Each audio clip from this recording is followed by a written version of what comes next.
15 Best Practices for Teaching Online.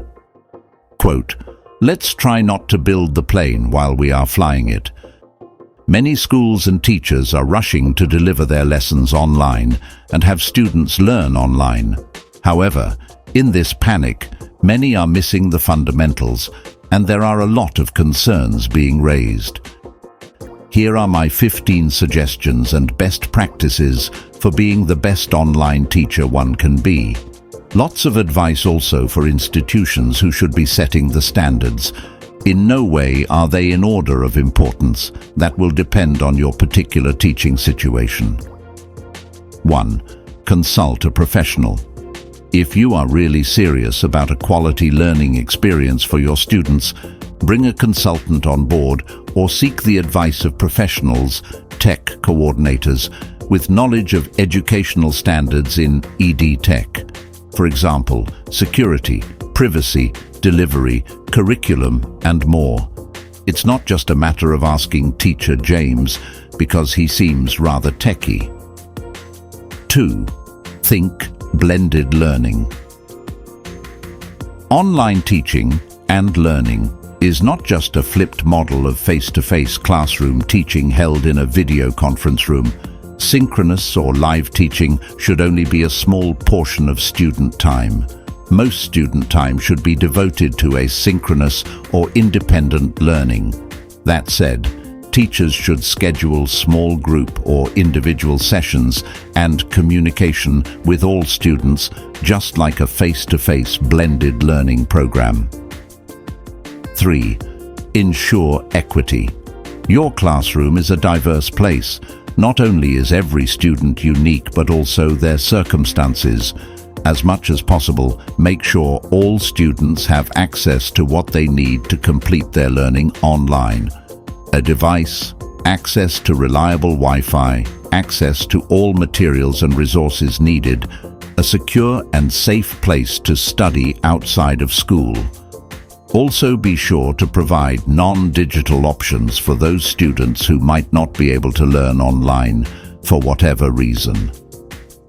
4. Design a student or school code of online conduct.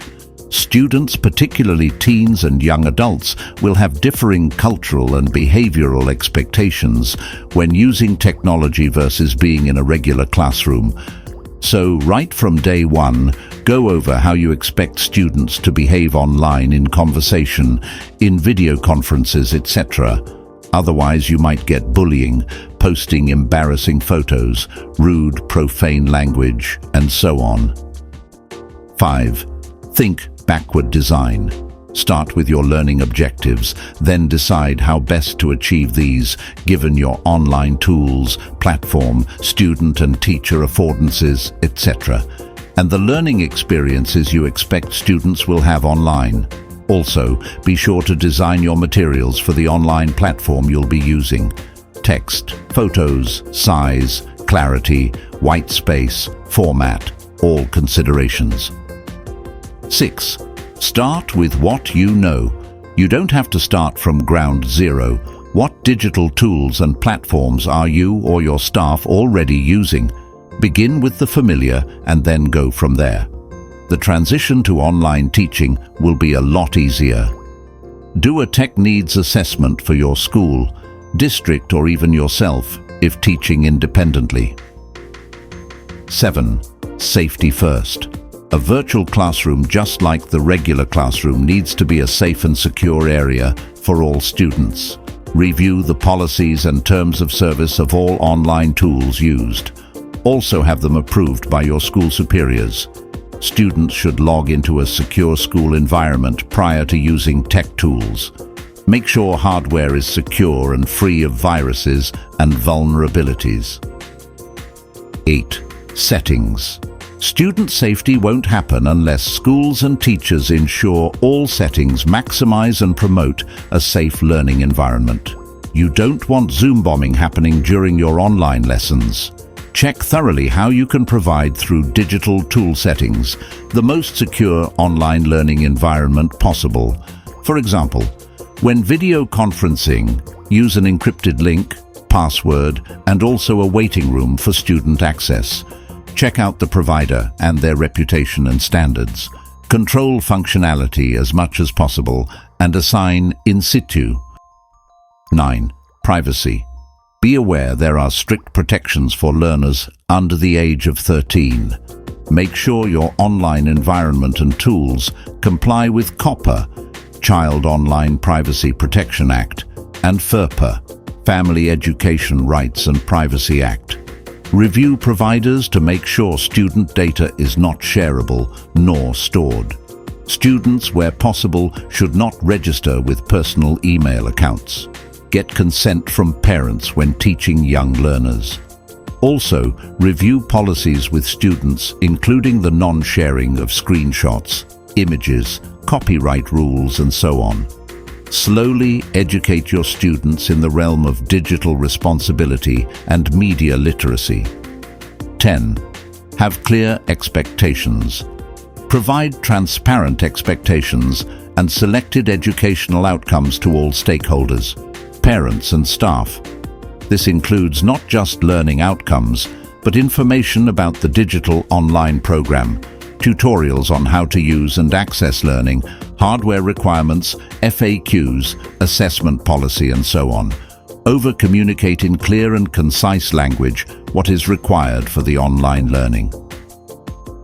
11. Schedules.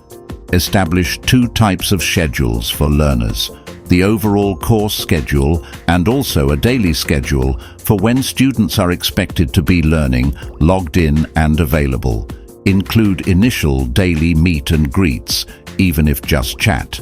It will help put a more human face on the interaction. Build an online class team.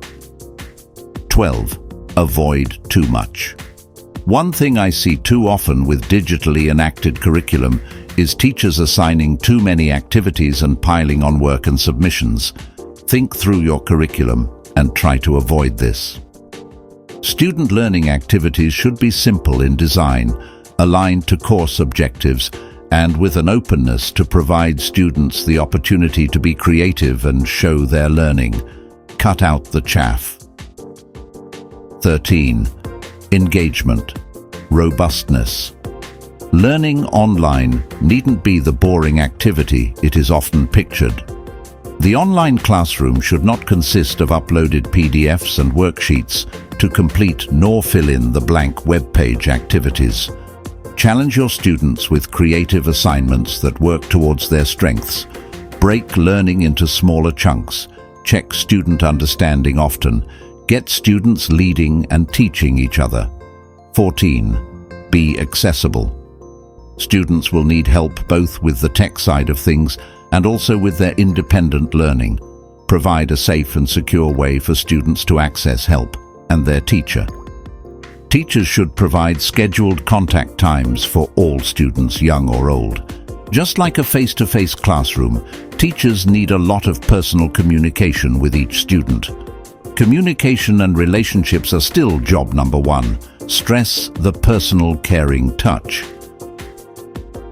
15. Commitment. Teaching online is a journey of continual professional development and reflection. It does get easier over time, but there is lots to learn, and continual professional development in educational technology is a must. Teachers should seek out mentors or pair with other teachers to review their online curriculum and teaching. Continually refine and reassess what you do and the things you do it with. The realm of educational technology is a continually changing one. See the International Society for Technology in Education standards. Evaluate what you are doing online in light of these 15 principles. Make some change, some tweaks. It will make a big difference, I promise you.